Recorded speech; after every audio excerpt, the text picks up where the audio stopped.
Jesse reka tugusuhuze twifurize ibihe byiza wowe dukurikira umunsi ku wundi ku rubuga rwa Rwanda Burundi Updates n'amakuru agezweho muri iki gitondo. Turi tariki 25 z'ukwezi kwa 10 2025. Niba usanzwe udukurikira ari ukaba utarakora subscribe, uyu ni umwanya mwiza wo gukora subscribe kugira ngo amakuru utegura umunsi ku wundi ujye ubona aho uri uwa mbere tutagutindira. Reka twubwire ko guverinoma y'u Rwanda yagaragaje ko kuba Uburundi bufite ingabo muri Burasirazuba bwa Kongo biri mu bibangamiye amasezerano y'amahoro rwasinye na kiriya gihugu cya Repubulika ya Demokarasi ya Kongo. Rero isaba Burundi gutera intambwe bukareka kongera umuriro, amavuta mu muriro nk'uko byatangajwe n'uyu mugabo. Byatangajwe na Minisitiri w'Ububanyi n'Amahanga w'u Rwanda Olivier Nduhungirehe mu kiganiro yagiranye n'umuyoboro wa YouTube witwa Ukweli Times. Minisitiri Nduhungirehe yagaragaje ko nyuma y'uko umutwe wa FCM 23 wari umaze kwigarurira imijyi ya Goma na Bukavu hagati ya Mutarama na Gashyantare uyu mwaka, Uburundi bwegereye u Rwanda rusaba cyangwa se Uburundi busaba igihugu cy'u Rwanda ko ibihugu byombi byaganira mu rwego rwo kugabanya umwuka mubi. Ingabo za M23 zigaruriye iriya mijyi nyuma yo gutsinda ihuriro ry'ingabo za RDC zirimo FARDC, zirimo FDLR, zirimo ingabo z'u Burundi ndetse n'abandi barwanyi batandukanye bo ku isi. Umukuru wa diplomasi y'u Rwanda yavuze ko inzira Kigali na Gitega barimo yaje guhagarara kubera ko Burundi bwakomeje kongera muri RDC ingabo zabwo. Ibyo yanagerageje kuvuga ko bibangamiye amasezerano y'amahoro u Rwanda rwasinyanye na RDC bigasinyira i Washington DC muri Amerika muri Kamena uyu mwaka. Yagize ati inzira twarimo hagati ya Gashyantare na Werurwe byabaye ngombwa ko ihagarara kubera ko ingabo z'u Burundi zari zirimo kongera mu Burasirazuba bwa Kongo ingabo zabo, n'ubundi guverinoma yohereje izindi ngabo mu Burasirazuba bwa Kongo. Rero tukaba twumva atari inzira nziza kuko bibangamiye ishyirwa mu bikorwa ry'amasezerano ya Washington, kuko ayo masezerano avuga ko avuga cyangwa se yerekeye ku by'agahenge, avuga ko ikibazo cyakemuka mu buryo bw'ibiganiro no mu buryo bwa politiki. Nduhungire yavuze ko kuri ubu ngubu ingabo z'u Burundi ziri mu Burasirazuba bwa Kongo zimaze kurenga ibihumbi 10. Ikindi umujyi wa Bujumbura ukaba umaze igihe ukoreshwa nk'ibirindiro byifashishwa mu kohereza ibikoresho bya gisirikare muri Kongo. Yunzemo agira ati naho rero bigeze, ibiganiro ntabwo birakemuka. Icyo twifuza ni uko Uburundi bwakora cyangwa se bwatera intambwe yo gushyigikira ibiganiro biriho no kwirinda gushyira amavuta mu muriro kuko bitatuganisha mu nzira nziza.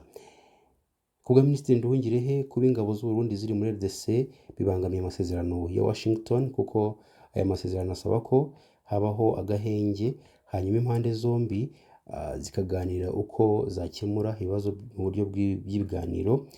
Yunzemo agira ati rero kuba Burundi bukomeje kohereza ingabo muri kiriya gihugu kurwana ifatanyije n'umutwe wa FDLR, ubwo urumva ko amasezerano ya Washington asaba ko ugomba kurandurwa. Urumva rero ko ari ukubangamira amasezerano nk'uko twagiye tubitangaza mu minsi yagiye itambuka. Rero reka tukubwire ko tugufitiye indi nkuru. Abaturage babiri bo mu karere ka Rutsiro bakubiswe n'inkuba, umwe ahita apfa undi agwa igihumure ahita ajyanwa ku bitaro.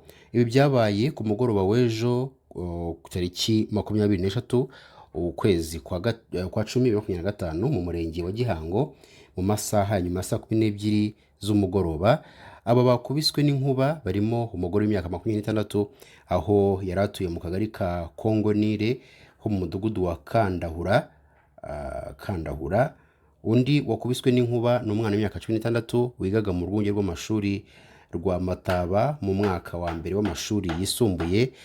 Umunyamabanga nshingwabikorwa w'umurenge wa Gihango witwa Rutayisire Munyambaraga Deogratias mu kiganiro yatangarije ikinyamakuru Igihe dukesha iyi nkuru, yavuze ko bababajwe n'urupfu rw'uyu mugore ndetse no kuba uyu mwana muto y'imyaka 16 yakubiswe n'inkuba nanone. Rero yatangaje ko ari ibintu bibabaje cyane. Ati twababajwe n'urupfu rwa nyakwigendera kuko umugabo we yari yamusize mu rugo yagiye kwivuza, amusanga aryamye mu muryango w'igikoni. Nyakwigendera yasize rero abana babiri.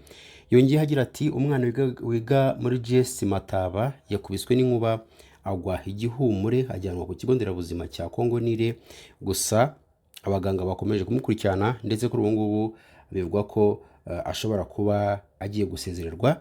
Rutayisire yaboneyeho kwibutsa abaturage ko imiterere y'akarere ka Rutsiro yibasirwa n'inkuba cyane muri ibihe by'imvura, ababwira ko bakwiye kwitwararika bakirinda gukoresha ibyuma. Ni nyuma yo kumara imyaka igera kuri 17 afite uburwayi bw'impyiko, Iriza Gisele ubyarwa na Kayitesi Egidi watoje izirimo AS Kigali WC yitabye Imana aribwo azize ubwo burwayi.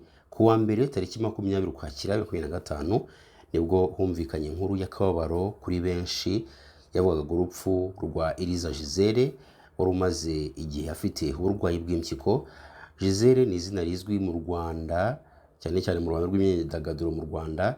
Yarazwi cyane ku gusubiramo indirimbo z'abahanzi ibyo benshi bazi ku izina rya cover, yaba iz'imbere mu gihugu n'izo hanze y'u Rwanda.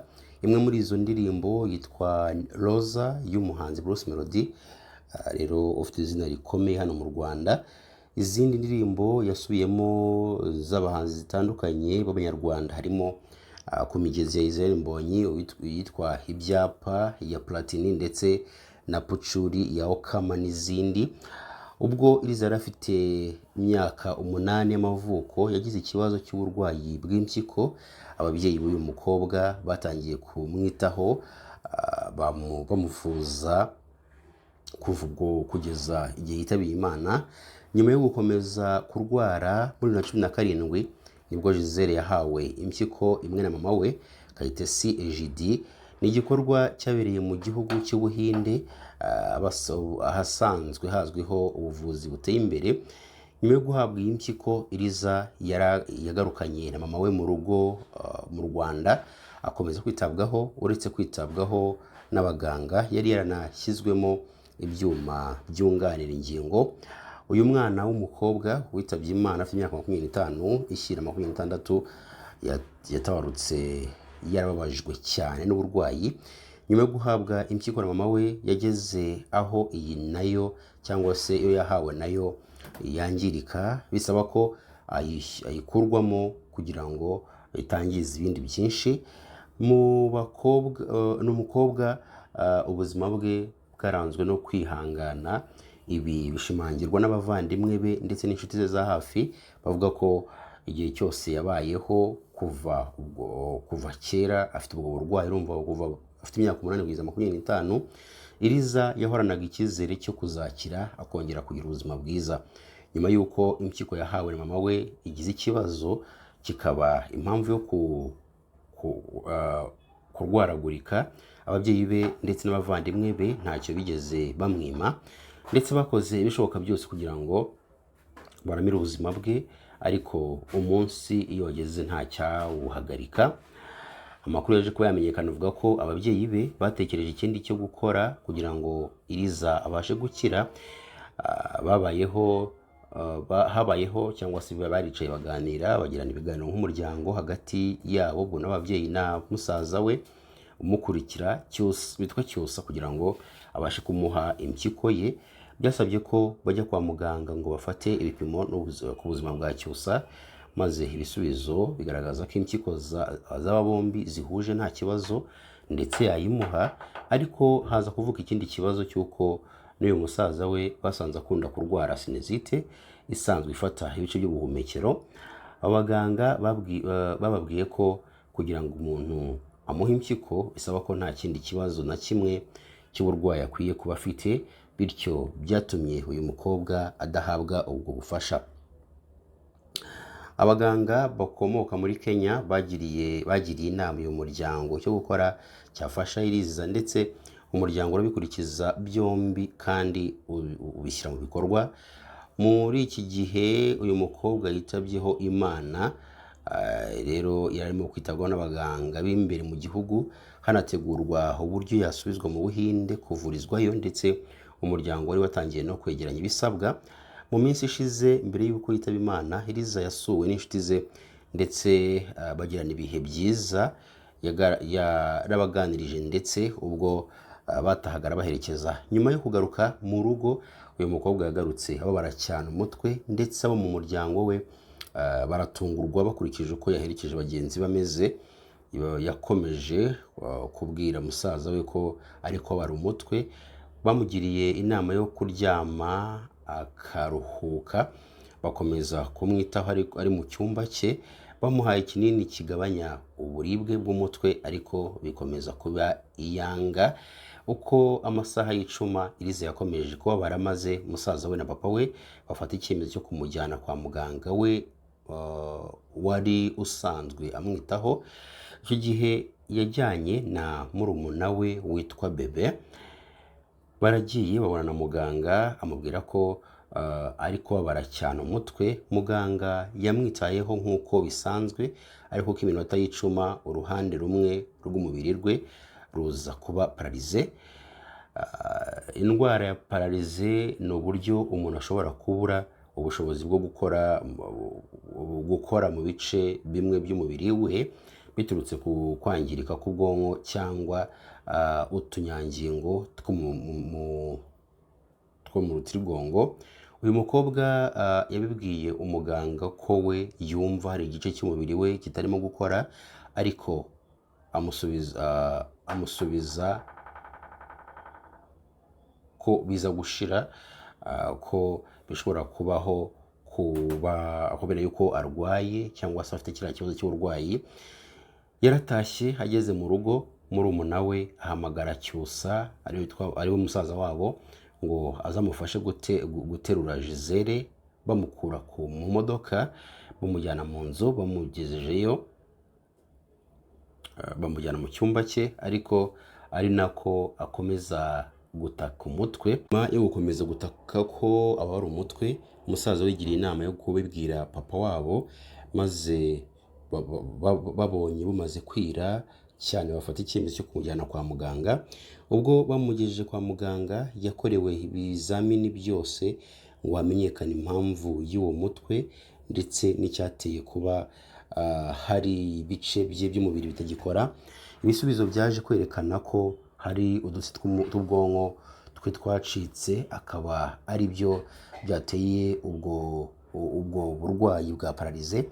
Byabaye ngombwa ko ashyirwa ku mashini yo kumufasha gushaka uko ibice by'umubiri bishobora gukora, ndetse n'uwo mutwe ukaba wakira. Ako kamashini uko amasaha y'icuma niko byarushagaho kuba bibi kuri uyu mukobwa wari ukunzwe na benshi. Ku manywa yo kuwa mbere w'iki cyumweru nibwo abaganga bagezaho babwira ababyeyi be ndetse n'abavandimwe be ko ahasigaye ari aha Nyagasani. Bo ibyo bashoboye byose babikoze. Aho niho umuryango watangiye kugira ubwoba bw'uko igihe cyose Iriza ashaka kwitaba Imana, ari nako byaje kugenda.